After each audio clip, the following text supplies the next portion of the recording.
So we wanted to be able to show you the Express Pack because this is the one system that we probably will see the Northern Medical Services and STARS use more outside of the classroom. And it is a system that we would expect that our students would be able to use. We have the first slide to show you. How do we get the slide up? Yeah, they're going to switch it to the back. Oh, they have to switch the robot to slides. So as you can see here, this is an elderly gentleman who is getting ready to go home. And this is actually from Halifax. So Dr. Mendez is on the screen of the Express Pack that you see there. And Dr. Mendez probably is, well, right now he happens to be in the Middle East. So he could be in the Middle East at this point in time, and he's providing the post-discharge instructions or care from a medical perspective to this individual who's ready to go home. Okay, next one. And how often do you see someone's physician sitting on their walker? And what we hope to use this system for, and the one that you see here, is when our nurse practitioners or our nursing students are doing their community visits, that we actually are able to take the healthcare system into the home for that individual. Why should our elderly be spending hours, let's say for instance, driving from Assiniboia to Regina for a 10-minute visit, or to the cancer center for a 10-minute visit after it's been for the 6-month follow-up? So we bring the system to them. And just another shot of the same thing. The other place where this is being tested right now in Nova Scotia is to see how well it stands up under weather. As you know, this was developed in Santa Barbara. There's not a lot of snow.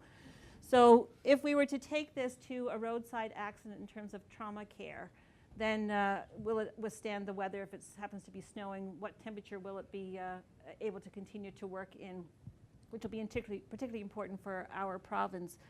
But when we think of obstetrical care in Saskatchewan, where we bring women for maybe 3 weeks away from their home to deliver their baby and then go back, why should that happen? What's the cost of the system? What difference will this system make in terms of wait times? And we know right now that many of the younger women are, yes, they're going out of their communities, but they're also going back because they can and they will, and they want to have their baby in their home community. So why can't we bring obstetrical care into that community through this system? The babies are being delivered in the hospital anyway, so if there are complications or there are issues, then we bring the obstetrician to them, not the other way around. If we have to fly someone out of the north, what's the cost per plane trip out? If we are able to put this system on the helicopters with STARS, what's the opportunity for the emergency medical services to provide care in the moment that will save lives, even if they're not able to transport them as quickly as possible? So what we want you to think about as you leave today is 21st century healthcare using 21st century tools. We are offering that to this province, and we hope that as you leave, you will talk about this, you will encourage our government to help us with this. And we have made an investment to begin, and the opportunities are endless. So we welcome any one of you that would like to work with us to make this possible. And again, I want to thank the faculty and staff in the College of Nursing for being, where's Carol, for being willing to take that risk to teach differently. This is not for everyone.